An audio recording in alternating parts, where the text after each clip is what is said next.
All right. Good evening, everybody. I'd like to call to order the Board of Ed meeting for September 10th, 2024. Designation of emergency exits. We have one in the rear and to both sides. Virginia, would you do roll call? William Ball. Here. Christine Bella Rosa. Here. Katie Emerson Hall. Here. Shakina Irizarry. Here. Carol Kelter. Here. Michael Meyer. Here. Jeff Briazzi. Here. And Timothy Wells. Here. Thank you. Please stand for the Pledge of Allegiance. Pledge allegiance to the flag of the United States of America and to the republic for which it stands, one nation, under God, indivisible, with liberty and justice for all.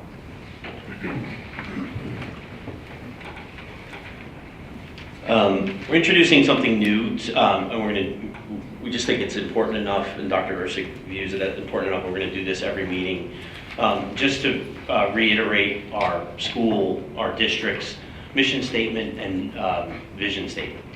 Dr. Ursic? So our Saugerties mission statement reads, we provide equitable, engaging, inspiring, and holistic experiences that support success and empowerment for students, families, and the community in a diverse and changing world. Our vision here in Saugerties is to become a beacon of educational excellence where every individual is inspired and able to achieve their fullest potential. Fantastic. Next up, look for a motion for approval of minutes for both August 13th and our August 27th meetings. So moved. By Ms. Kelder, second by Mr. Wells. Any discussion? All those in favor? Aye. All right, approved. Next up is our student representative report. And joining us again this year as our student representative is Meredith Mills. She is a senior. She's a three-sport athlete. She runs cross country in the fall, although she doesn't do it this year since she has a sling on. And in the winter, she is a wrestler, and then in the spring, she runs track and field. She's a member of Key Club, our National Honor Society, and somehow in her spare time, she volunteers at the score store in our school. So, Meredith, thank you very much for fulfilling this again this year. Sorry.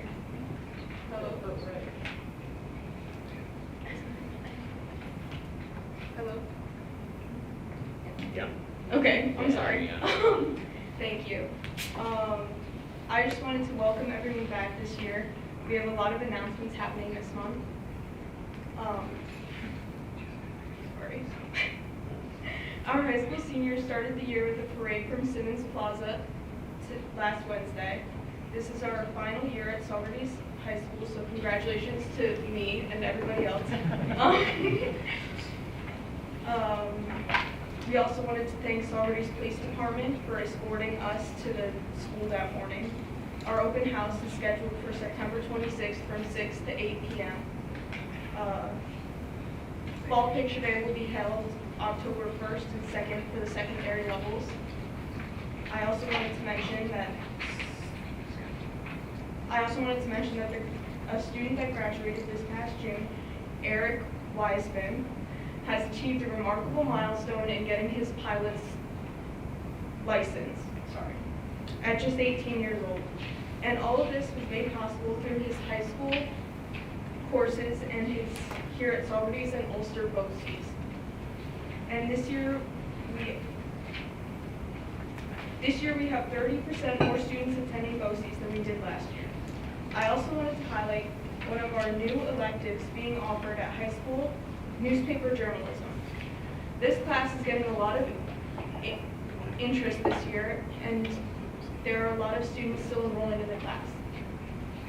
This class emphasizes producing the school's newspaper while sharpening writing and editing skills as communication tools.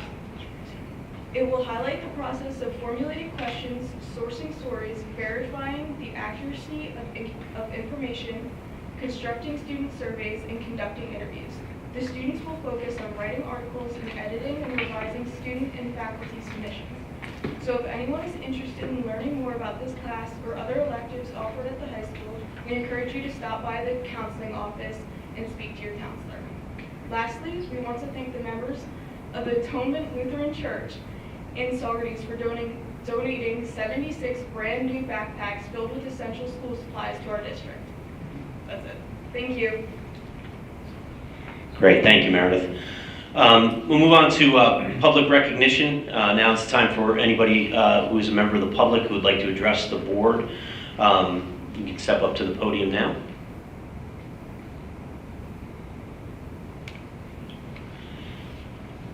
All right, moving on, superintendent's report. We have two components today of the superintendent's report. First is a capital project update by Tetra Tech and BBL Construction, and then we'll do the strategic plan quarterly update.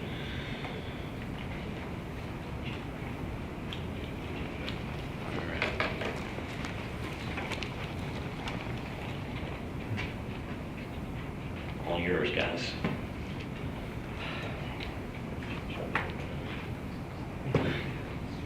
Actually, all Rocco's. Thank you. After he gives it to you. You're good, you're good. All right, good evening again. Jeff Andrews of BEL, Jim Bufard with Tetra Tech. We've been working on the capital project since near inception, and as we're getting to conclusion on the project. Would you mind just turning on the mic and speaking into it? Okay,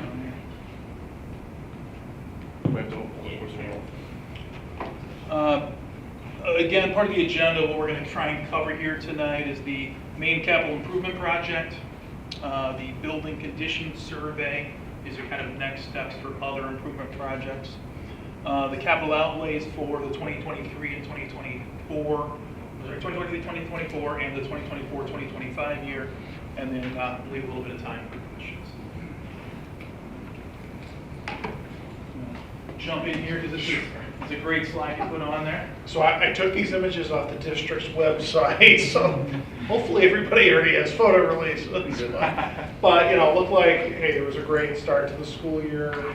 That's always wonderful to see. And just seeing, you know, smiling faces is always a good thing. It's also nice that, you know, everything opened on time, and even though there's been a lot of construction going on, that, you know, buildings successfully open in addition to that.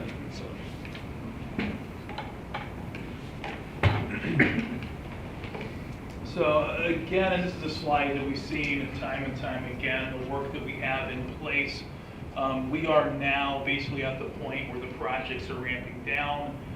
We've reached the level there of substantial completion where the intended use of the space is available to the occupants, and we're moving into that closeout phase. For those that have been with us, you've known that there are some items that have popped up as it relates to unforeseen conditions in some of the schools that we're still working on. So you will see us out there second shifted on for the next couple of weeks or so as we wrap up those items. This is the slide again, kind of showing the plan of what we had. We've reached by this point that completion of the construction phase and are now working on closeout. So at this point, for those that are unfamiliar, we're going through and putting together with Tetra Tech and their efforts a punch list for those items that are out there, making sure that everything is complete for the documents, getting together the as-built information so the school will be able to use that in the future of where things are and what was installed, and all of the operations and maintenance manuals, again, so that as work proceeds forward, those items that are new to the school are being operated in an efficient manner and they're being maintained, so we don't have to worry about those coming up in the future. This is, and a lot of the work that we did were vestibules, and these photos are kind of very indicative of where we're at. The right side of that is what was occurring originally.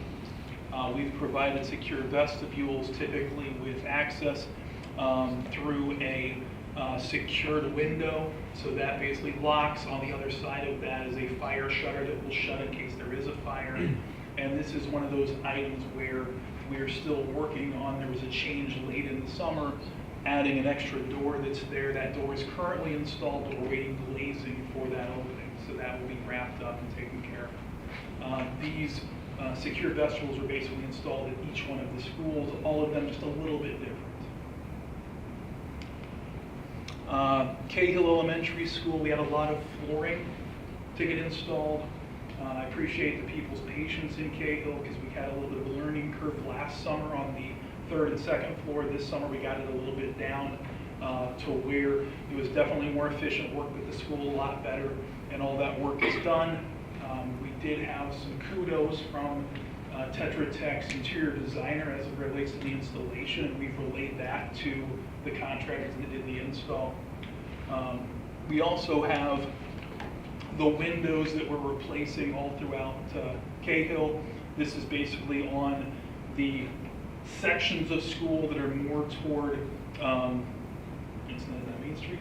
Yes. Main Street that's there, and then we have on the back side where the kindergarten is, we put in some windows that are there. That was one of the areas when we removed the old windows, we found some items that weren't in proper repair. We've got those taken care of and are proceeding forward with that. We're working second shift currently, and by the end of the week, all the interior trim should be complete. Grant D. Morrison, we ended up adding the addition in the back. That is complete. The paving is done. The striping is done. There was a little bit of a hiccup that occurred there with some items when they came out to stripe in the way. They're back tomorrow to do that striping.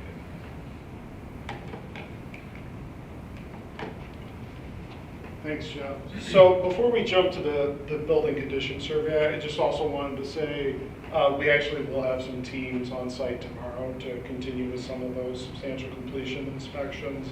So that's something we coordinate with the district, and we make sure we're not disrupting any of the learning environments when folks are on site.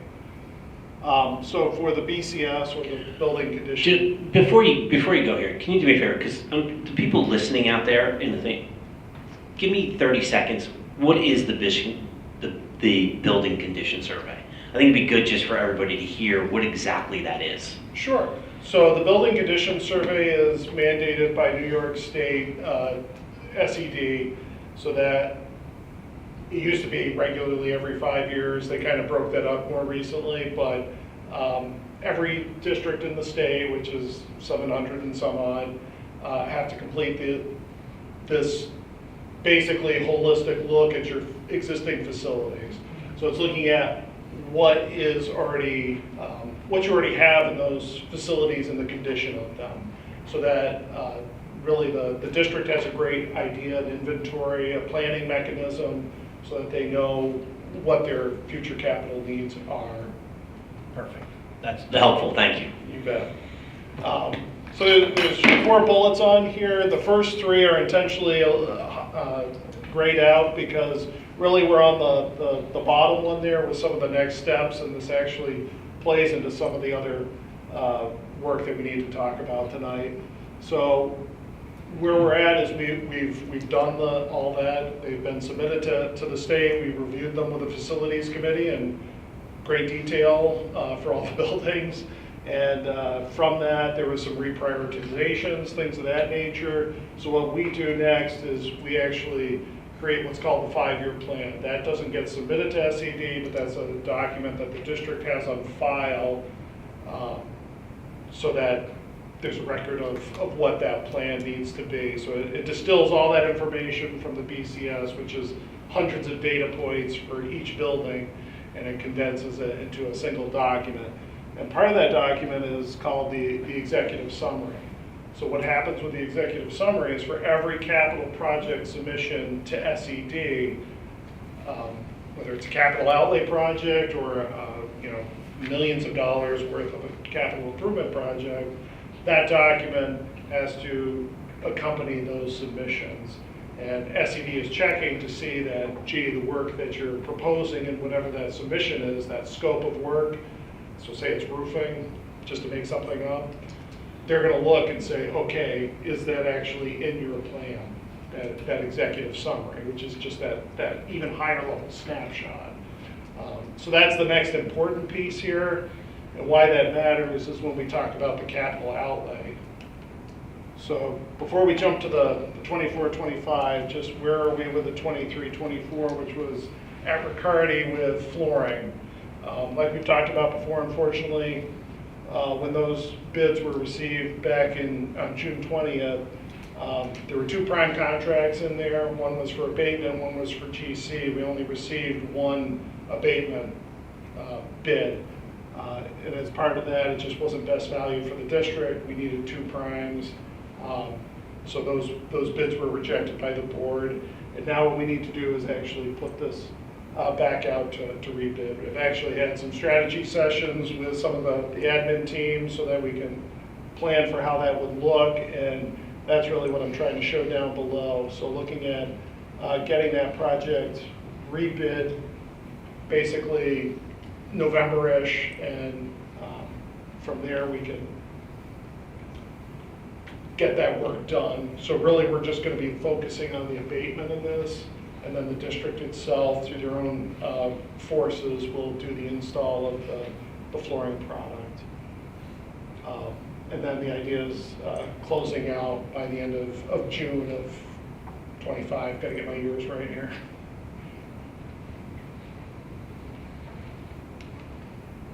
So the 24-25 capital outlay project, that one we're also looking at Riccardi Elementary, but here, I know there's lots of little dots on there, but the 2 that you see pointing to pictures, those are where we're trying to focus the work this year. So what we really need to do is improve some handicap accessibility, especially given some current student needs at that facility. So as part of that, looking to, from that top picture, there's about a 2-foot or so elevation difference, adding an exterior ramp to improve that handicap accessibility, as well as replacing the door, the frame, the hardware that's at the top of that ramp. Similarly, at the lower picture, there's not as much of a difference there in elevation, but it's more than is allowed by ADA for handicap accessibility. So we'll look at how we can make that handicap accessible, and similarly with the door there, also looking at replacing the door, the frame, the hardware.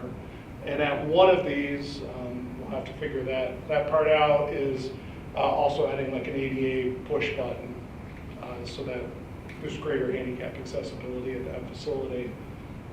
From this standpoint, looking at getting this into SED by the end of November, and then from there, approval times at SED always vary, but really looking to get that work constructed next summer.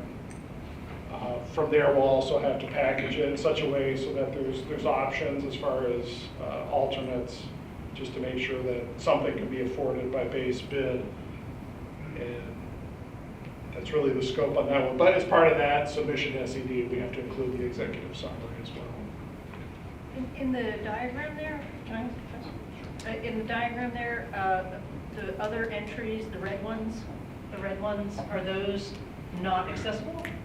And the other green one is accessible, so then there will be 3 accessible entries, or what are the difference in colors there on the doors? The green one, so the main entrance is Right. green, that's ADA accessible, and then the one on the right-hand side, middle way, off of the gym, Yeah. that one is also accessible right now. The red Okay. ones are the ones that are not Are accessible. not, okay. Yeah, so we work together to try to identify at least a couple Which that one? would Yeah, try yeah. to Okay. have the most bang for the buck, so to speak. Yep. Thanks. Can I ask a question? Go right ahead. So the flooring, so are you gonna, did I read that right where it says you're gonna do the flooring during breaks? Yes, that's the intent, is because there's gonna have to be abatement first for Right. those. Can't have occupied spaces at that point in the building. So we're gonna have to be strategic about when that work, how much time it'll take and when it can be scheduled. Right, because we did that once before and we had total situation. Yeah, so in that part of the building, that concrete was much smoother, wasn't as porous as the main hallway by the cafeteria. So hopefully, learning from that, we know where the odor continued to come from in the cracks. So Okay. we're optimistic that we can kind of take those same remediation steps to mitigate that. But there could potentially be a period of time where it's just bare concrete floor that our students are walking on. That's allowable by Correct. Any questions, guys? We're at Q&A. We can. All right, thank you. Appreciate your time. Thank you, guys.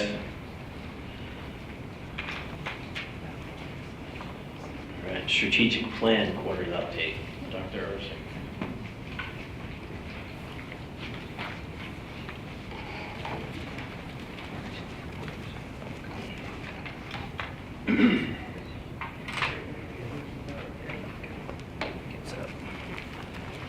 So just while we're getting set up here, as part of our strategic plan, we are going to have quarterly updates. This is the first one of those quarterly updates.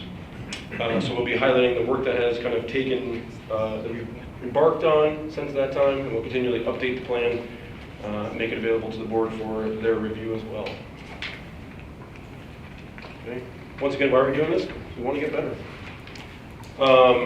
These slides you've seen before, I just captured in there so for folks at home. Our process was an interactive process, getting community input through a survey. Once again, anybody who wanted to participate in our stakeholder meeting was able to participate. We had 67 people sign up. And then that work led to our blueprint that we're going to be referencing forward. Our mission statement and vision statement we have read earlier in the meeting. Once again, vision those to become a beacon of educational excellence where every individual is inspired to be able to achieve their fullest potential. On the first day of school, in each building, we looked at our vision statement together, asked staff what words stood out, right? So what some of the words were there in terms of their fullest potential, right? So it's not my fullest potential, it's not my son's fullest potential, well, it's his fullest potential, but it's individual, right? So it's specific to the person, all right? And that also goes for everybody, right? It's where every individual is inspired. So, right, so that goes for me, that goes for staff, that goes for hopefully our community as well. So it's not just for kids. Our core values, our faculty also engage in activity with our core values to be able to kind of studentize it for the building, creating images that would make sense for our students. 4 priority areas include academic excellence, family community engagement, professional culture, and then the student experience. So with that, now we're going to get to the updates of actions that have taken place. So for this, I've just pulled out the action steps that we've been able to do some substantial work with over the summertime. So the first one, solidifying the portrait of a graduate. Ms. Vale often says, you know, what's a Sawyer?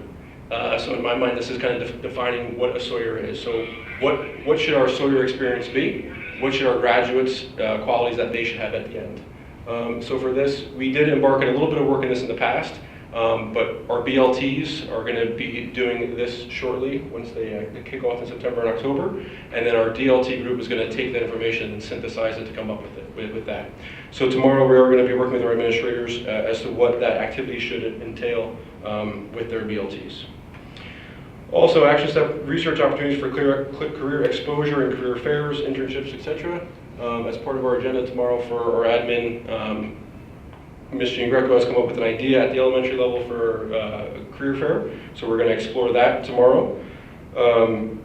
Next action step, review the current progress monitoring procedures, provide professional development on best practices, and create common guidelines.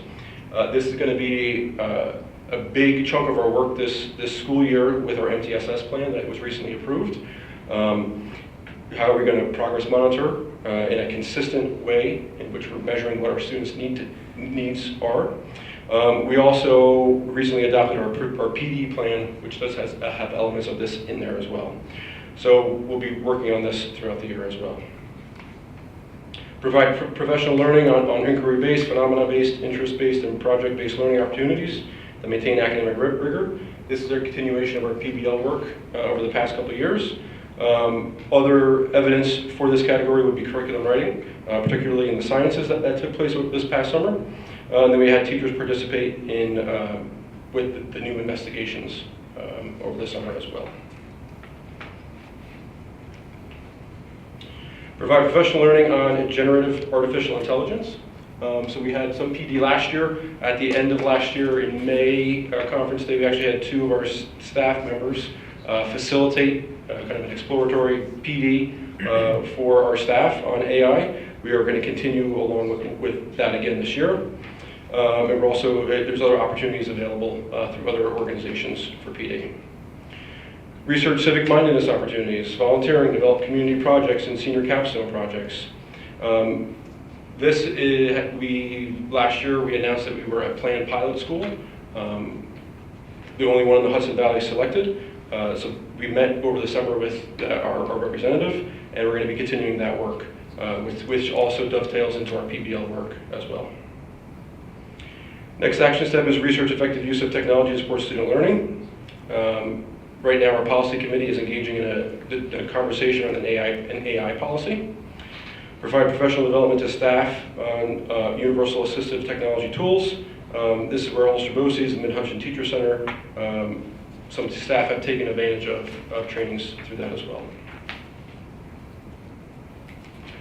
Continuing on with our first district goal of academic excellence, develop committees to create common assessments across grades and content areas.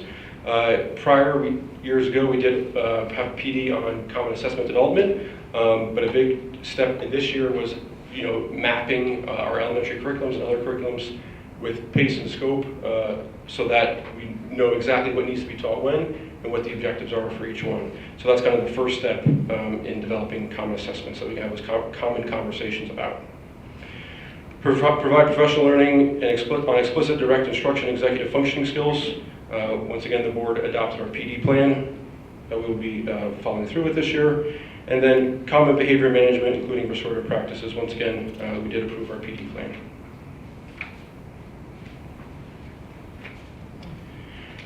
Research feasibility of providing CPS services that the county has historically provided. So this we actually have moved forward with. We've hired 2 individuals, a speech teacher as well as a PT. Dr. Kapler has submitted the paperwork to the county for approval. So we will get this up and running as soon as they approve it for that. I did attach kind of an overview document for that. Research data around ideal class size at each level and other restructuring models. In there are two articles relevant to class size. We'll continue to look into this and update this as we continue to move on. Research the benefits and drawbacks of running pre-K. Once again, during budget time, we actually kind of formulated this as to what it would cost the district to actually run pre-K. It would be a significant expenditure for the district to overtake it for that. Priority area 2, family community engagement, with the goal of increasing family community engagement. Establish expectations regarding teacher websites, Google Classroom, and Gradebook.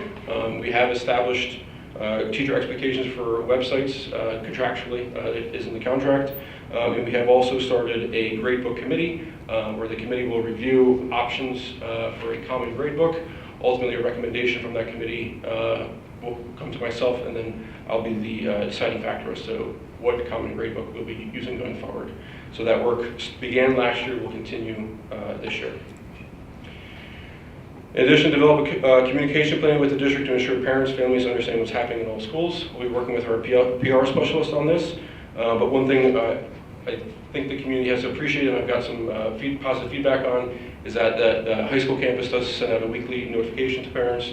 Junior high has started communicating as well. Our elementary levels do have monthly newsletters that go out as well for those.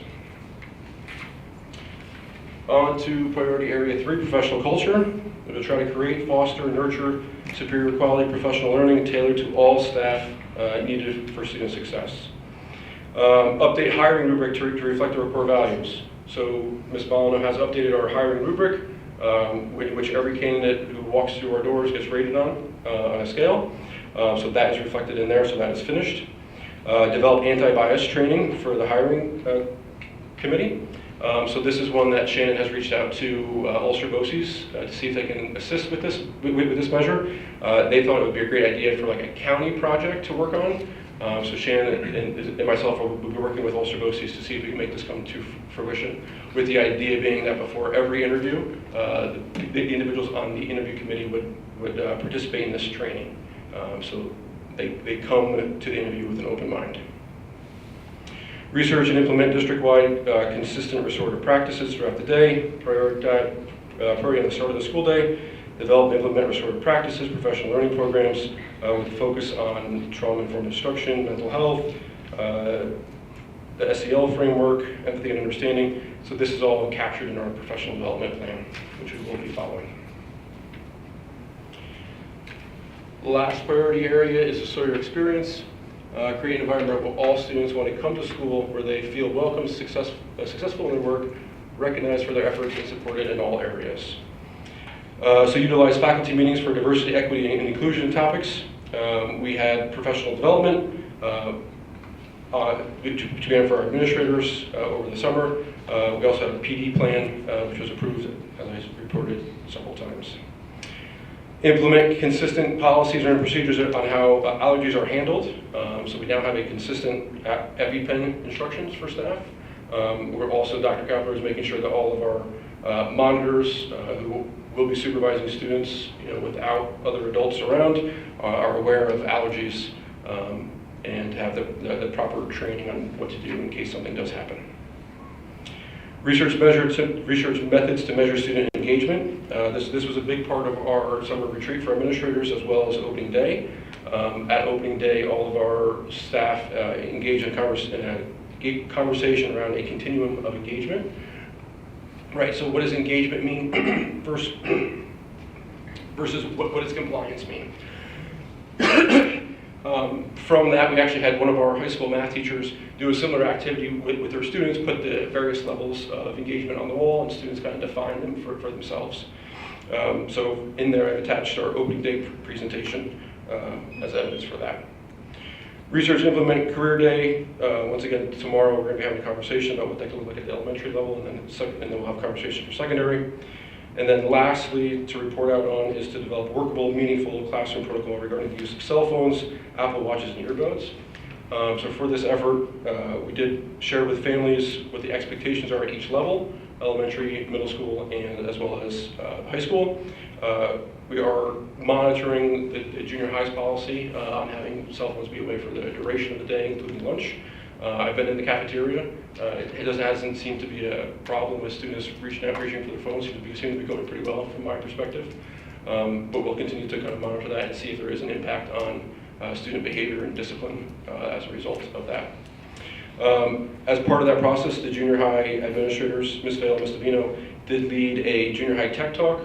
They invited anybody to come participate. There was staff members, parents, and they had a conversation about the concerns about cell phones and so forth, and they came up with the recommendation that they're using for that. So this is just the first update for our the new strategic plan. We'll continue to do this quarterly. At other times, I may present data and so forth. Just wanted to kind of give an overview of what we've been working for this summer. There's still a lot more to do, but we're going to kind of continue with the effort moving forward. Any questions on this? Yes? On priority 3, and I appreciate all this work. I've looked at the plan, I looked at your spreadsheet, which actually goes further and outlines some of the the responsibilities. But just specifically, priority 3, professional culture. Can you just explain for the sake of everyone what it means when it talks about with a priority on the start of the day? Why is that important, and why do we think about those things? Yeah, so I mean, the start of the day, it can make or break a student's day, right? So it's how the bus driver meets them, it's how when they enter the building, if they're said hello to, if our staff are engaging in conversations. So it's that part of it. But I kind of take it also too as being in the forefront of our minds, right? So when we're planning our lessons, are we planning for everybody's needs as well? Great, thank you. Yep.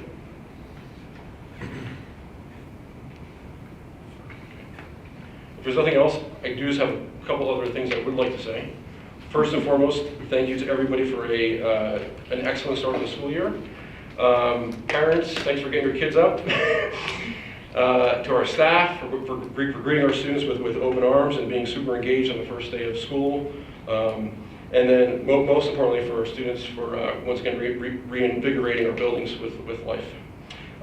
Thank you for everybody's patience with transportation, right? There's always kinks the first day, whether it be students let out on time, families getting one last kiss in before they say goodbye to their kids. So I appreciate that, everybody's patience. And then lastly, I do need to thank Colleen, business official, for her efforts that she's been with us. She will be leaving us at the end of the month. She will be deeply missed. So thank you, Colleen. Thank you, Dr. Sir.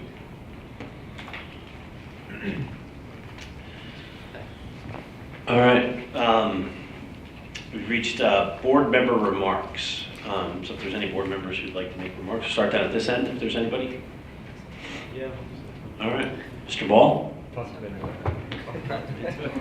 Welcome back. I'd like to say welcome back, and I'd like to thank Dr. Ursig and everybody that made our opening a smooth one. Feedback, certainly to me suggested as much. And I think that when I do pay attention and I look at social media, as well as a lot of the other messaging that we see, I appreciate the fact that a lot of this messaging is getting out there in anticipation, right? We're reminding people and anticipating issues, and I think the transportation reminder was just kind of one that stood out to me. We know every year it happens. If you work in schools, in any capacity really, you know that things are getting worked out. And I think just always reminding our community about the things that we know, even though they're elementary to us, right? Those of us that work in this environment, it's fantastic. And again, that was just one example, so I appreciate that. I appreciate at the start of the year very much, and this year, of course, we've gotten too used to seeing tragedy in our nation surrounding schools. But I was exceptionally appreciative of hearing updates that our vestibules were completed, because I think that one of the things that this board's made a priority, at least in the 2 years that I've been on here, was certainly taking a very concentrated look at our safety in terms of our school buildings, the entirety of our school buildings. And I think the security teams and the security firm that's been put in place is a part of that emphasis. These vestibules, modernizing the entrance to our buildings are a part of that. And I'm exceptionally grateful that we've taken the steps to do those things and that we are mindful of those things. I did mention the strategic plan already. Dr. Ursig mentioned cell phones. I was going to discuss cell phones a little bit. It could be discussed here, it could be discussed in policy, but statewide, we know that the cell phone conversation is happening. We've seen it, throughout our NYSBA, New York State School Board Association communications. We know that it's taking place. The conversations are happening at the legislative level. We know that the governor has talked about possibly even simply, using the legislature to create a mandate that says cell phones will not be in school systems any longer. I appreciate the approach that's being used here in Saugerties, the approach that says, we're engaging, we're involving our stakeholders, we're looking at some practices, we're measuring how these practices are being implemented, we're measuring the impact of these practices. I would always prefer to see a decision like that made at the local level. And again, I'm talking about a school board decision to change a policy regarding cell phones, which is the conversation statewide, nationwide, as opposed to having the governor tell us that we have to do that. Because in all likelihood, if the governor did tell us we had to do that, she typically doesn't send money along with that. So at least the conversation is out there, the topic's been broached, here, right, vis-a-vis my comments at least, and Dr. Ursig's remarks. We would like to see that, and I would like to encourage that going forward. So thank you for a great opening, and I hope everyone continues to have a wonderful autumn. Welcome back. Thank you, Mr. Ball. Thank you, Mr. Ball. And Mr. Wells? Yes, sir. Kind of echoing a few of the things that Bill said. Welcome back to everybody here. It seemed that I have 2 children in the district that everything went very well for them. They came home smiling, minus my son who didn't like getting up, but all in all, it was pretty good. I can't complain. In regards to Bill mentioning kind of staying ahead of possible issues and communicating, I think the district did a really good job leading into the beginning of the year to kind of get out in front of, you know, some of the issues that we may encounter, just being very upfront of it and allowing everybody to kind of plan ahead, so to speak, where in years past we haven't necessarily done that, and it's kind of put us in a little bit of a situation. Kind of going back to your blueprint for excellence, I actually have, with a couple of children in the district, have already started to see some of the stuff that you've been discussing in there. So it's kind of cool when you're up there kind of presenting and like, oh yeah, like I noticed that, or I noticed this, when maybe most parents aren't noticing that because it's not kind of like right out in front of them. But it is starting to kind of move forward. I know it's going to take a while to kind of get to where we want to be, but I am seeing incremental growth on that end, which is pretty cool to see that stuff. I'd like to say thank you, Colleen, for all you've done over the past year and a half. You know, you kind of came in to a lot, and we appreciate you putting in a lot of time, a lot of energy, you know, even kind of giving away a lot of your personal time to kind of help set the district back on course to where we need it to go. So I truly appreciate that very much. As far as I know, there's a couple new hires on here. One of them, I believe, is sitting out here as well. Congratulations. Before we approve it, but congratulations. I'm going to assume everybody's going to say yes to it. But you know, yeah, you guys better all vote for me. Don't make me look like a fool here. But you know, it's good to see kind of new blood coming in, and some, you know, people who've been with the district for quite some time, to substitute from what I understand, and kind of having the opportunity to kind of grow in a permanent position, and, you know, really kind of stick with the district. So I'm happy to see that that's all working out. Thank you guys for being here in the audience tonight, and that's all I got. Go right ahead. Well, Bill and Tim have already said most of everything that I wanted to say, so I just wanted to welcome everyone back, congratulate those who might be appointed, as Tim said, and wish well those who may have resigned. But I also want to thank Colleen, and I want to thank you know, some of our unsung heroes that really get the school year going, and that is our clerical staff in our buildings who work tirelessly throughout the summer to make sure that things are done. They have that big long checklist that they know that they have to. They're not doing it themselves, but they're prompting their administrative friends and their teachers about what it is that they need to do to get the year going. So I just want to make sure that we give a little shout out to them. So thank you. All right, thank you, Carol. Anybody down this way? Start down here. Michael.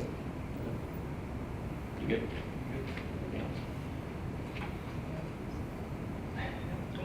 It is Miss Haas. Dr. Haas is on. Okay, great. Welcome, everybody, and to all of these great board members. I have to say, it's really fun being back on the board. And it's just nice not sort of dreading meetings. And I mean, it's not that I did in my past life on the board. Because of the board, I know, wait, let me back that up. But it was really because of sort of the balance in my life and with work. And so it was always like, no, there's another obligation. And it just feels good to feel like I've worked out some of that and that I can be present and show up here in the way that I hope will serve the board and the district. So I just want to say welcome. And we're talking about trying to get these tables around a little bit more so that we can actually all see one another, because this is really our meeting to be able to see and talk together. And I think that, and these guys need more table space. So anyway, I want to thank Colleen, even though I have worked with you for the blink of an eye, but I wanted to also really thank the business office and all the folks who sort of arranged that interview that we did yesterday. There's a lot of work, an enormous amount of work that everybody here, as Carol said, about clerical staff, but that business office has to work well for all of this to happen, right? And I just wanted to thank everybody for their thoughtful contributions yesterday in the interview and talking and thinking and expressing themselves, so thank you. I want to extend an invitation to everybody. I think this would actually also be a great event for the government class to go to, is the Upstate Films at the Orpheum is starting a community conversation series, and it's free. It's open to anybody. It's in the theater on the ground floor. And the first one is this Thursday, September 12th at 6:45 about Winston Farm, which if you don't know about Winston Farm, this would be a great place to go find out about it and to sort of hear what people are talking about, what might happen there, which is a huge piece of property in our town, and I think that it's relevant to us as members. So building off of what Dan said about our sort of individual fullest potential, and we had a meeting before this about board governance, and which is very exciting to see these things put down on paper about how the board operates and how we operate in conjunction with the school to make all of the things that we want to have happen. And so today, as part of my other work, but related to this, I found a course for myself, and this is related also to policies we have coming up that we're going to be approving today. But I found a course that says that I'm going to gain, I haven't been taken it yet, tools for recognizing the pitfalls of cancel culture, approaches to fostering inclusive environments, effective techniques for engaging in active listening, and adaptable language for conflict resolution. So I think it will help me in the work I do full-time and also in my role on the board. So I encourage everybody, I mean, the board, you know, we can go to NISBA and conferences and everything else, but I just encourage all of us to think about what we need to do as individuals to promote the values of the school. So thank you. All right. Thank you. I won't belabor the point of hitting on things that everybody else hit on. So it's one of the drawbacks of going last. You have to kind of alter what you're going to talk about. But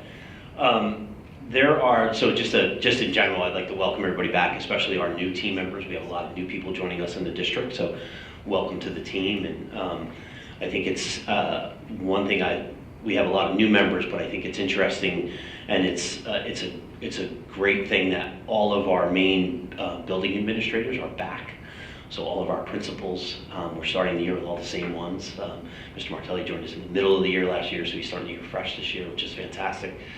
And you know, it's the students and what they bring to us. You know, one thing Mr. Martelli, I think he said it like 4 times to me, I can't wait to get students back in the building. Like, there's only so much you can do to prepare, and we just needed the students back in the building.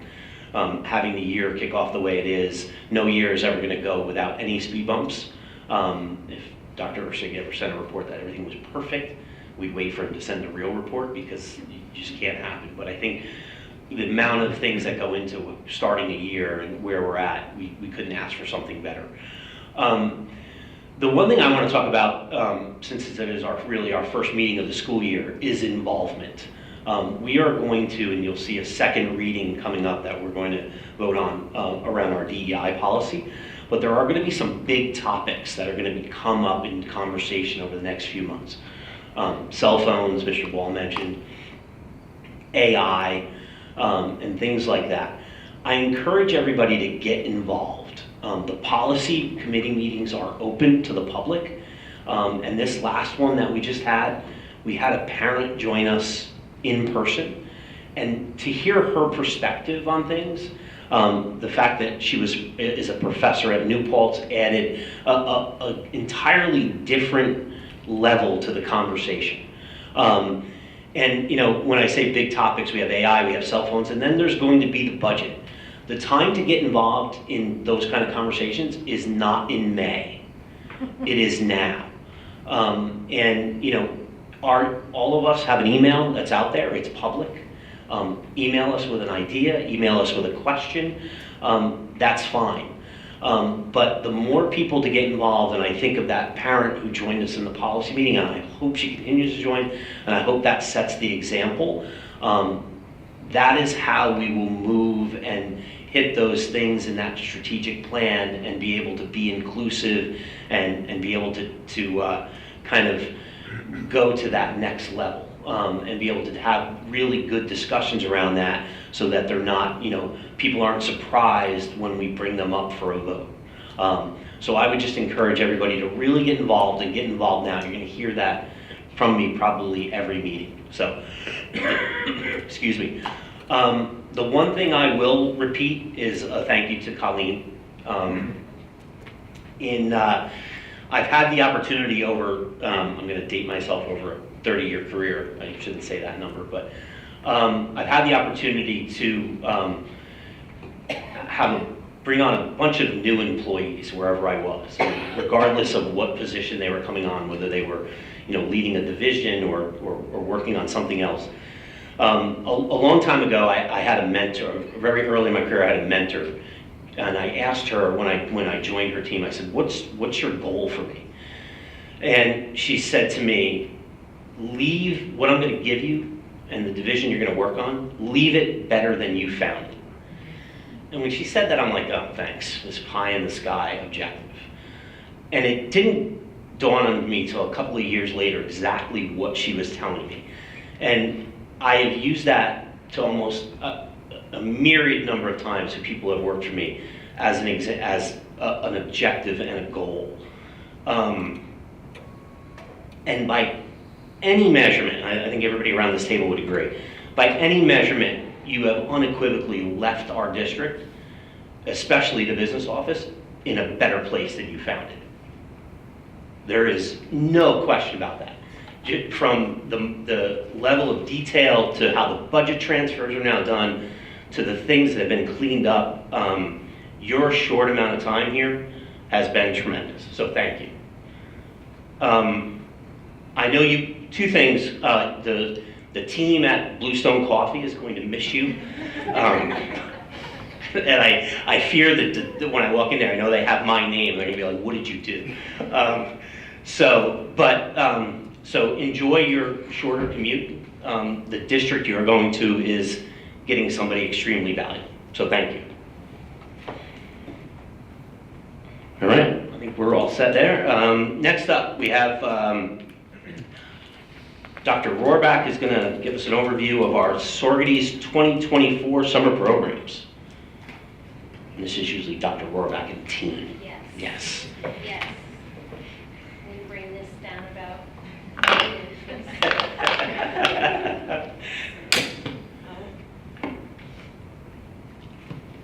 Okay, Happy New Year, everybody. Sit up. Rob, do you have slides? I don't have a presentation. So just to reiterate, we had a wonderful, joyful opening. I had the pleasure, we were all assigned at cabinet level varying schools. I was at Riccardi, and as I opened my car door, I was greeted with Lionel Richie blaring, and it was a throwback to 1984, and it was so joyful. The parents were joyful, so Riccardi really made it a happy opening. I've never seen kids and parents so happy. I don't have a presentation. I'm sending it to you right now. Okay. Did you say the board account? Yeah. That's mine. So just to set this up a little bit, we're going to share briefly some of our summer programming that happened this summer.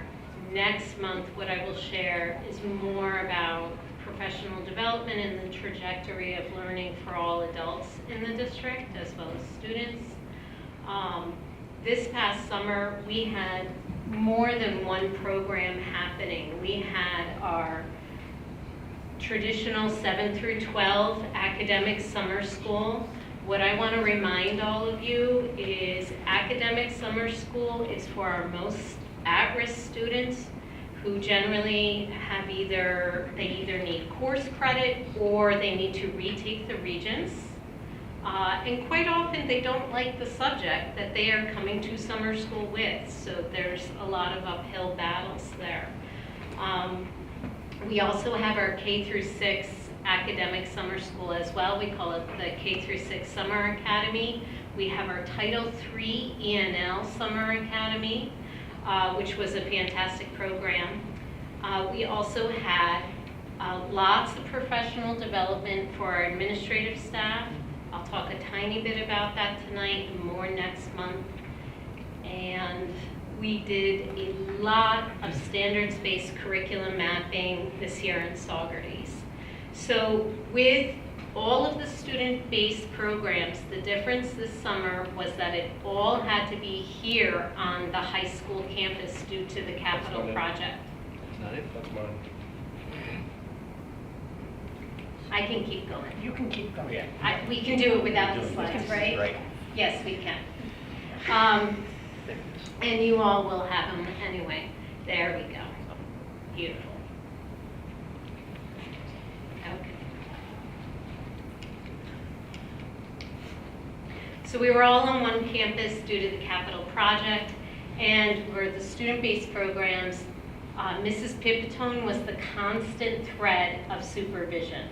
She had input and help from Mrs. Molyneux with hiring, Mrs. Vale with hiring. Mrs. Vale also helped with the regents, but Mrs. Pipitone was the constant thread. So due to that, she's going to take over right now and share some of the great work that happened.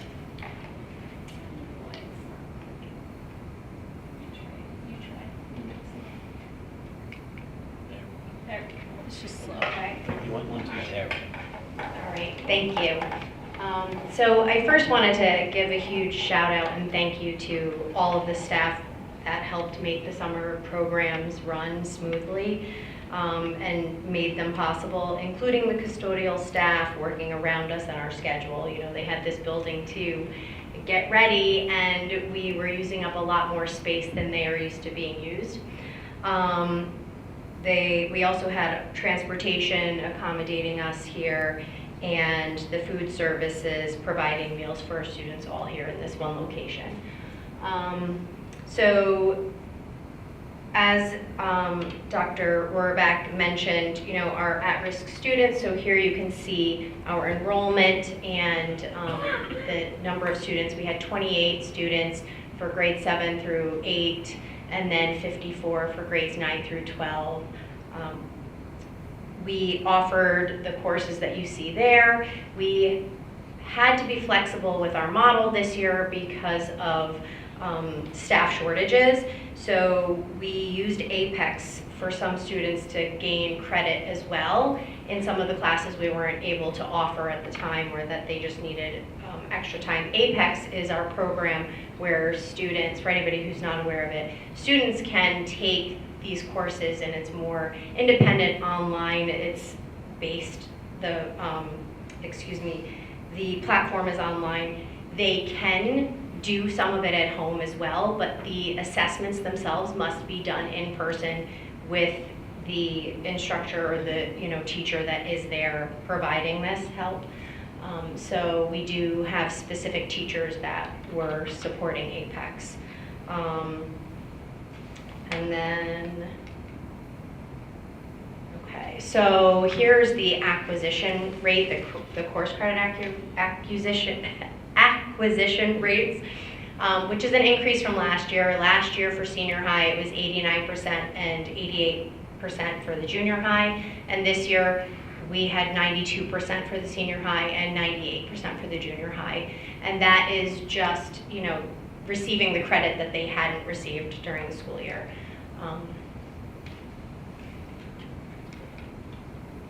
And then here we have some of our Regents data. There was a significant outreach to families to have students come for summer school, to make up, classes and be prepared for Regents that maybe they were retaking. And so when we look at this data, I just wanted to point out the number of students that actually attended summer school versus, the percentage that passed the Regents, because we just have less students that are here being prepared for that Regents. So can I ask a question? Just Sure. So what you're saying, so that shows me, that's saying the 18 students for geometry could have been in summer school and we had none. Correct. Correct. Okay, got it. Yeah, and what the data is also saying is there's students who actually come for the 6 weeks, take the coursework. They obviously have a much better rate of passing. Got it. But our students who just walk in, do not. Oh, got it. Okay, and then for Summer Academy, those are just some pictures of some of the students in the classes. But for our enrollment for K through 6, we had 37 students, 6 teachers, 6 staff, 4 teachers, then a nurse, and also our ENL summer academy program. So that was another class. Our theme was exploration, which we carried through with enrichment as well.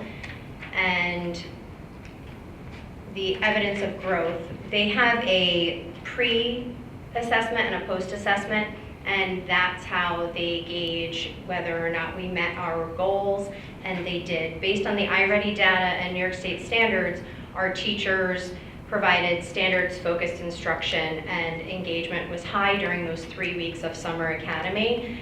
For literacy, teachers prioritized collaborative discussion and writing response to informational text, and building oral reading fluency with rereading. For math, teachers prioritized numeracy, algebraic thinking, and the geometry domains. For the enrichment program,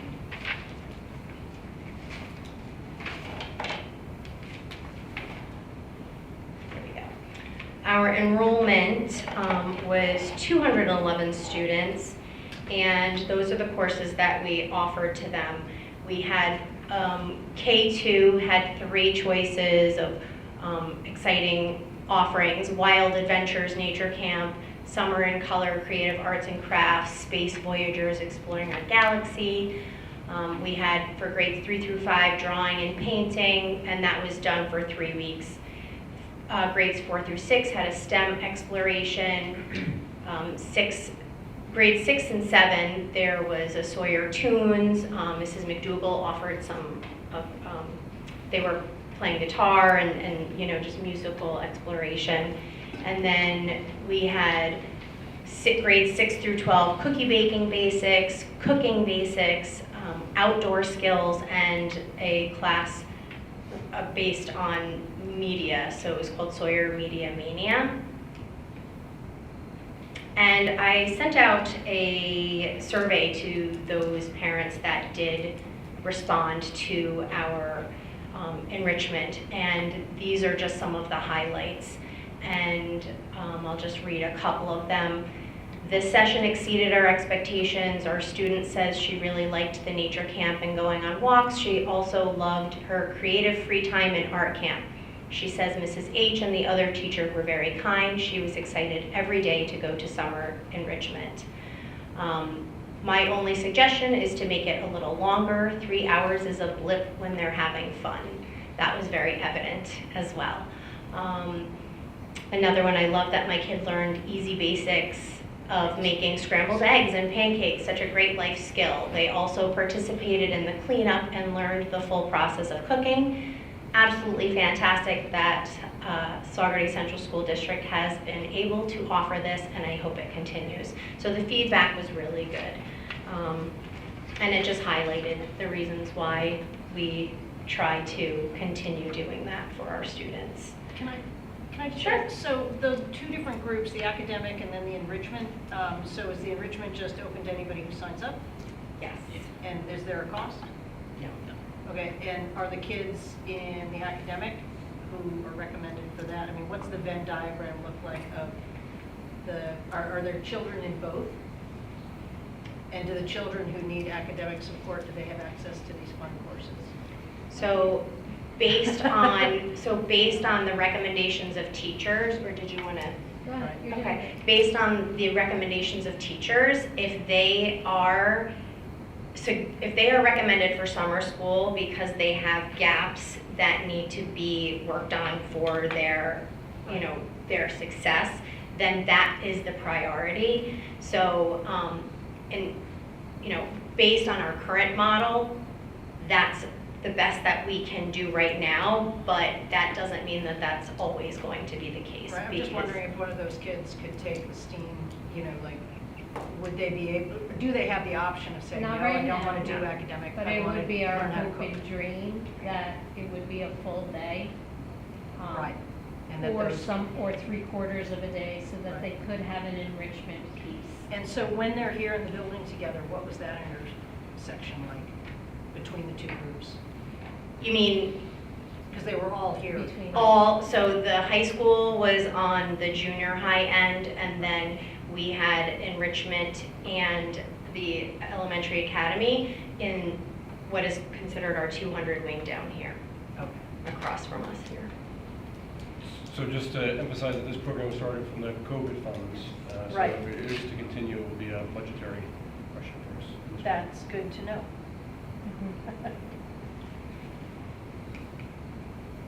And here, just attached, you will see a bunch of pictures of the things that came out of enrichment.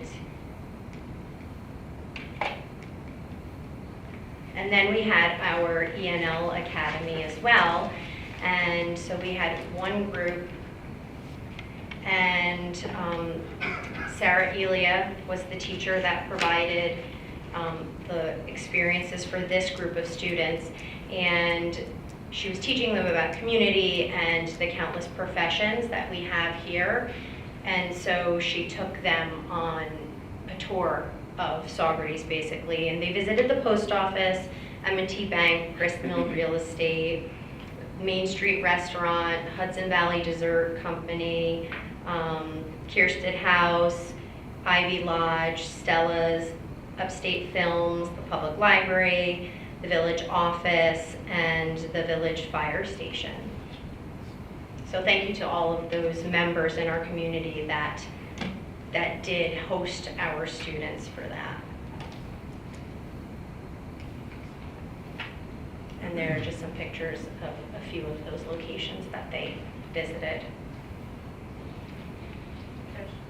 That ENL Academy, is that similar to the enrichment or that, or maybe this is a question for Dan, is that something that was COVID funds and, or is it something that? Yeah, so that's part of our federal Title III funds. Okay. So Ulster BOCES applies for it on our behalf, and this is what we historically done in Saugerties, is have a ENL Academy of this nature.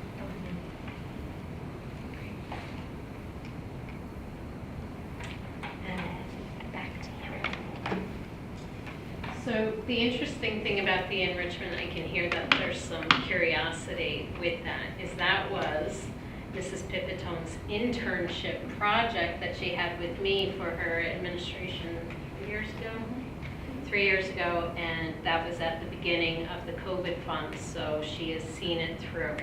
All right, so let's just do a quick touch on the administrators, because we're here all summer, and that is our time to really exhale and learn together. We had a new team. We needed to build some community among us, so we worked on that. We also attended Deeper Learning New York on July 16th and 17th. Deeper Learning is a global opportunity for educators, leaders, and change makers. When I've attended in the past, I would be put in a group with people from New Zealand, South America, Canada. Really a wild and incredible learning experience as an administrator. Through Ulster BOCES, they have launched Deeper Learning New York. They offered the opportunity for me to present. I presented with Torrance Hampton and the work that he did here in Saugerties, and that was an amazing experience. The administrative retreat, and you know, my husband always says, why do you say retreat? You make them do so much work. Call it something else. But it was a time for us to really come together and think deeply, and we spent a significant amount of time talking about the visioning and the future of Saugerties, talking about the blueprint for excellence and how Cotter's change theory, and Dr. Ursig really did a beautiful piece on that.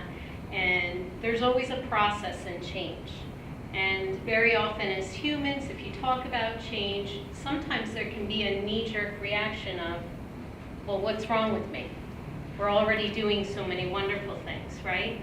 So one of the incredible things that we all did together on opening day in harmony was acknowledging that we already are doing really good things. So what are we going to continue to do as Sawyers? What are we going to start to do? And what are we going to stop to do so we can attend to some of the things we need to move forward and really reach that beacon of excellence that our vision statement says. We all did the same opening day slide deck. We had a beautiful continuum of engagement. And to Dr. Ersich's point, there's a big difference between compliance and engagement. And that goes for adults as well. We'll talk more about that next month. This link is hyperlinked if you want to see the slide deck. This year, we are not doing any new initiatives. We are going deeper with the work we have been doing. So we will continue engagement, equity, and empowerment work while attending to everything in the blueprint that we possibly can. We always ask our administrators to do a theory of action statement at the end of our retreat learning, which is basically an if-then statement. So really putting the onus on us as administrators and our aptitude for leading to create the change. So if I show up and articulate that I am going to be in your classroom and support you with explicit and direct feedback, you will know as an educator how you can rise to the occasion and engage students better. Something like that. And then typically what I do for their evaluation at the end of the year, and I always love this, is I give it back to them and I say, so you self-assess. How did you do? And it's always a really moving moment for me, and I learn so much. So in conclusion, for tonight, I really do want to give a huge thank you to all of our administrators. You were so courageous opening day. You were all lead learners. I'm so proud of you. And we just have such a dynamite team. And we also can get silly together too. Here's all the crazy things, from holding baby goats to doing yoga to presenting. The standards-based curriculum work, I have to give a huge shout out to 3rd grade. Anna Zivian, our former instructional coach, who is now our reading specialist. 3rd grade did amazing work. They now have ELA math mapped, science mapped, social studies mapped. 3rd grade does so much work, and they have mapped it, and it's wonderful work. 5th through 12th grade science had the opportunity to come and map to the NISLA standards. As you have seen, MTSS has revised their plan. They worked very diligently to revise it. Throughout the year, you're going to hear these incredible, beautiful nuggets about our building computer science program. I don't know if you noticed in the board notes last year, but our computer science program is amazing here in Saugerties. We have the most girls in New York State who participate. That's a lot. And I'll give you the stats next time. I can't remember them right now because they fell out of my head. And we also did AP psychology mapping. Okay, so where do we go from now? So we need to continue to stay standards-based. That is our goal. And for the elementary, it's only 3 weeks, so we keep it very tight. We look at the data and we say, this is the standard we're going to focus on. And that's it.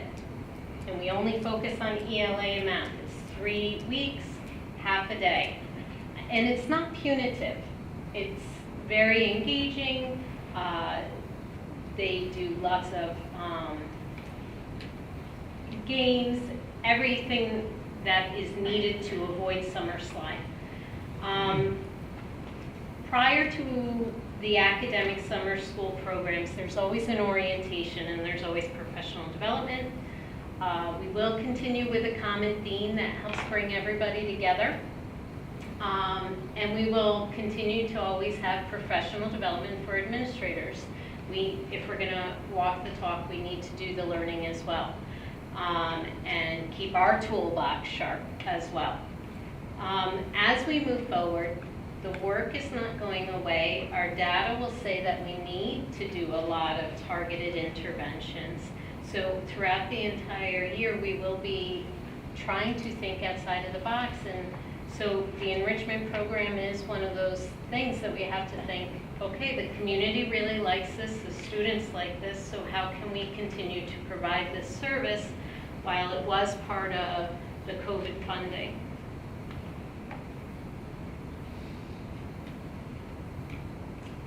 And I just want to say to all of you, thank you for your support so that we could offer these programs. And if you have any questions, you can ask Ms. Pipitone or myself. All right, great. Thank you so much. Thank you, Dr. Auerbach. Thank you, Ms. Pipitone. Thank you.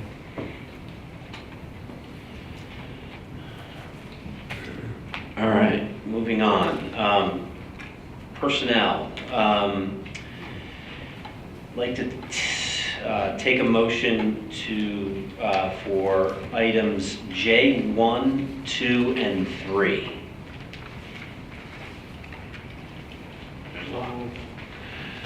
Mr. Ball, seconded by Mr. Wells. Any discussion? No? All those in favor? Aye. All right. Congratulations. Congratulations. Congratulations. Yeah, now we have, make a motion for J4, which is appointment to tenure for Diane Sockelman. Ms. Kelder, second by Ms. Bellarosa. Any discussion? All those in favor? Aye. Ms. Mullen? No, she's not here? Oh, I thought she was. Oh, I thought we were going to present a certificate. Oh, okay. I'm sorry. I called that one out separate. All right. Moving on to business office recommendations. Look for a motion for items K1 through 9. These are various budget transfers. So moved. By Mr. Wells, second by Ms. Bellarosa. Any discussion? All those in favor? Aye. All right. Board action items. Included in here, I'll go through the numbers in a second, but there is, excuse me, you're going to see the Cahill fire alarm system again. This was already approved in our prior meeting, just so everybody's clear.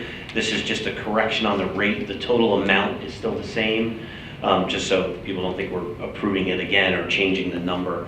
It's just some of the rates in there have been corrected. So I'd like to, so I'll look for a motion for items L1 through 15.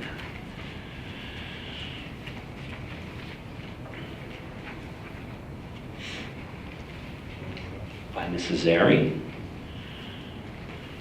Second. We go through. By Ms. Bellarosa. Any discussion? All right, all those in favor? Aye. All right, so moved.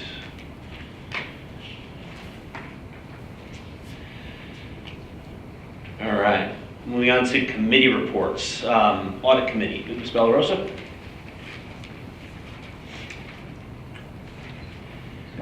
We had an audit, can you hear me?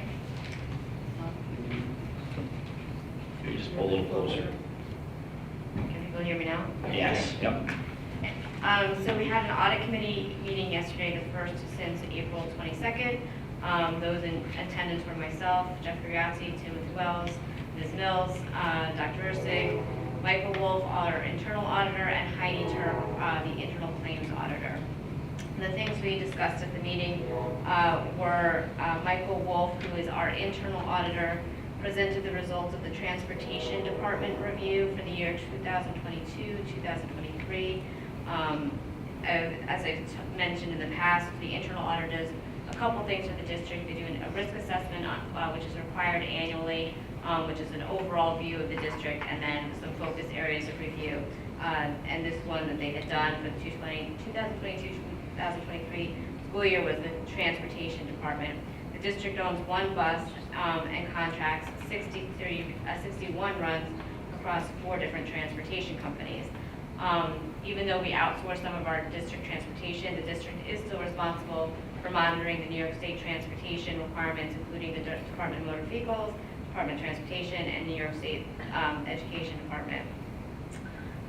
So what the internal audit do is they looked at the transportation department and they reviewed the driver's records, vehicle records, the performance of whether we do bus drills in accordance with the state ed, our use of charter buses, and they reviewed the contracts of our carriers across the district. Overall, the results were favorable, and they noted on the depth of experience of our transportation staff as being a positive. And although they did cite, one of their citings was that a lot of our processes are very manual and labor intensive. So one of their recommendations is to maybe look at the cost benefit of automating buying software to automate some of those processes. And then their second finding was in regards to some inconsistency in some of our vendor contracts. Our largest vendor, which is First Student, is working off of current RFP that was done a couple of years ago, and our other smaller contracts kind of just renew annually, and his suggestion is that we could put those out to an RFP to align the requirements. He is currently also working on the 23-24 annual risk assessment, and then part of that, his specific review area would be payroll. So he's working on that, hopefully with some a report in October. Then we met with Heidi Turk, who is our internal claims auditor.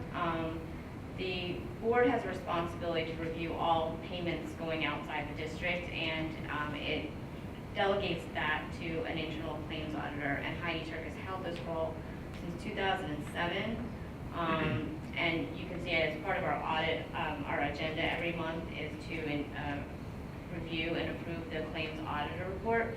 So what she does on a weekly basis is she reviews all the checks going out, which are non-payroll related, for the district, and she's always looking at the support, making sure there's support behind every check, that the district is not paying tax where it shouldn't be paying tax because we are a tax exempt entity. And when she has any problems or has questions on anything, she is supported by the business office. She attends annual training so that she stays current with the rules. The next thing we discussed at our meeting was the requirement to annually review our audit committee charter, and if there's any updates, and I expect that we'll have that on our next board meeting to review and approve the updated audit committee charter. There really weren't many changes from last year. The next audit committee will be probably in October when we get the audit results of the financial audit result, which is due October 15th. And I'd like to also now extend my thank you to Ms. Mills for working with us. I've been working with her on the audit committee for the past 6 to 9 months, and just in my workings with her as a board member, I do appreciate all the work that she has put in and the detail that she has put into the work and trying to align the district's finances in the right direction. So I want to thank you also, and wish you the best of luck in your new role. That's it. All right, thank you, Christine. The only thing I'll add is I had the opportunity to sit in on that audit committee meeting, and I'd like to thank Christian Wilhelm, who obviously the big part of the audit was around transportation, and it's always fun to learn about something the district employee is doing, and Christian is Herculean effort as basically a single person handling all the transportation components. So thank you, Christian, for an amazing job. And as Christine noted, most of it's manual, and she handles it all. So thank you. Facilities committee, we can the update we had a meeting last week as well, and that was basically what everyone heard tonight from Jeff and Jim. We got the same update in the facilities committee meeting, and the next facilities meeting is October 2nd at 5 p.m. I would just also like to add that at the facility meeting, we did share that we are under budget for the capital project right now. So that means that there will be extra funds for us to use. The idea right now is we're looking at items that were in the initial scope of work that were taken out in the when we had to repackage stuff. So it's probably most likely going to be site work at some of our buildings. We are also taking into account which buildings should remain open for state aid purposes. So we do have, like, for example, Morris Elementary School, we applied for early aid payments. So it would make sense to leave that building open for work to be done because we are already receiving state aid back on it. So in the coming months, we'll fine tune exactly what we're going to kind of repackage to go out to bid for so that we can exhaust as much as of the bond amount as possible. All right, great, thank you. Mr. Ball, Policy Committee, you had a lot on the agenda tonight. So. Yes, we did, and it's, I'm glad you pointed that out. We had 6 items on the agenda tonight. Recommendations from the Policy Committee. Several of them are first readings. Obviously, we're still reviewing those and providing all the other board members that may or may not have been at the policy meeting the chance to review. Our Policy Committee meeting, September 3rd, was pretty lively, and I just say that because sometimes policy can be pretty mundane. In this instance, we had pretty extensive conversation about something like artificial intelligence, and that is not one of the items that's on our agenda today for approval. When I think about policy, I just share, a thought, something that was shared with me many years ago. In leadership, sometimes to go fast, you need to go slow. Artificial intelligence is a very current topic, right? You can't go anywhere without hearing about it, reading about it. Similarly, we talked about, and Mr. Riossi mentioned, I mentioned, we know that cell phones are a recurring topic in media and a recurring topic in social media. So we know that these things, and in education, if you've been around long enough, and I don't want to point it to anybody that's been around long enough to see this, but we know that things come and go in waves. And it's really easy to just say, oh wow, this is the issue du jour, this is the topic du jour, let's throw a policy together. And I think our policy committee is designed, and we're looking for engagement, and Mr. Riossi talked about involvement because it's designed to add that process, add that slow down. Let's really be thoughtful about this, and let's identify any number of things. Are there additional resources that we need before we move? Is there a district that has done this that we can learn from? Any number of things along those lines. And I would put artificial intelligence in that category, something that requires some real thoughtful conversation. I would put cell phones in that same category, something that requires real thoughtful conversation and engagement, right? Because we are not creating policy, we're not creating effective policy if we're not getting feedback from all of our constituents. That is to say, all of our employees, that is to say our students, that is to say our families. So with big topics like this, we're looking for feedback. We're going to hit that. Mr. Riossi said he's going to hit it, be involved. I'll just throw that out there as a policy chair. You're always welcome. You're always welcome. Our next meeting is October 1st. For those that may be interested, and I think that's all I have to say. Thank you. All right, great. Dr. Ursig, Board Operations Committee, big strides today. So today, before the meeting today, we reviewed all of our work so far on the board operation manual.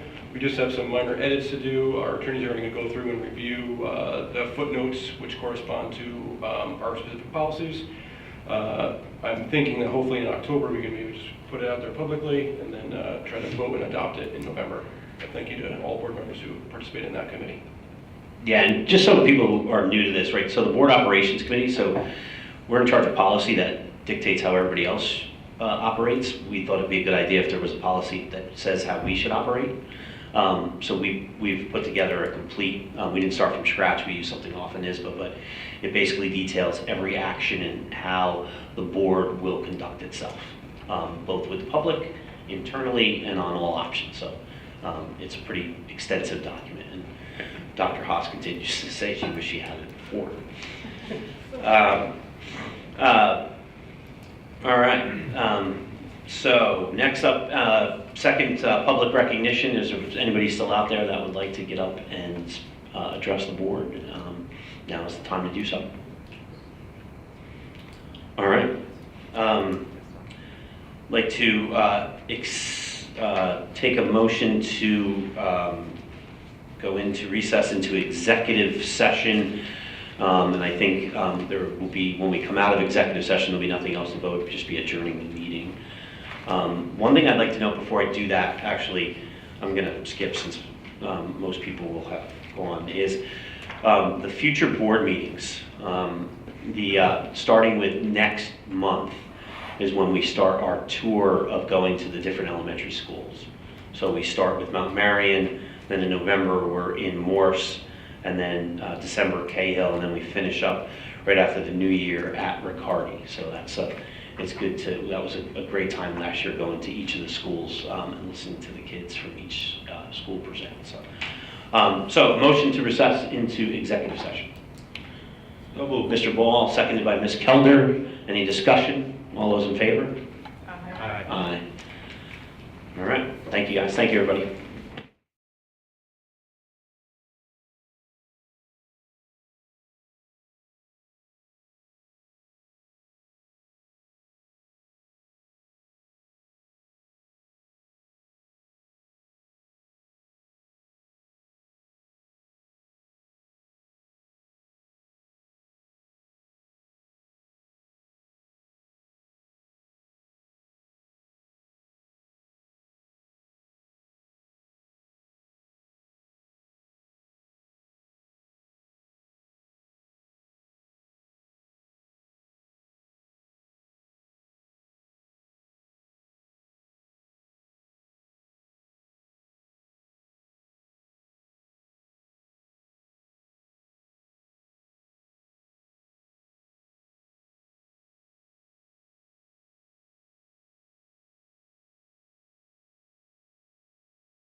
got it from. Right? Yeah. It's my favorite shirt. I have one too.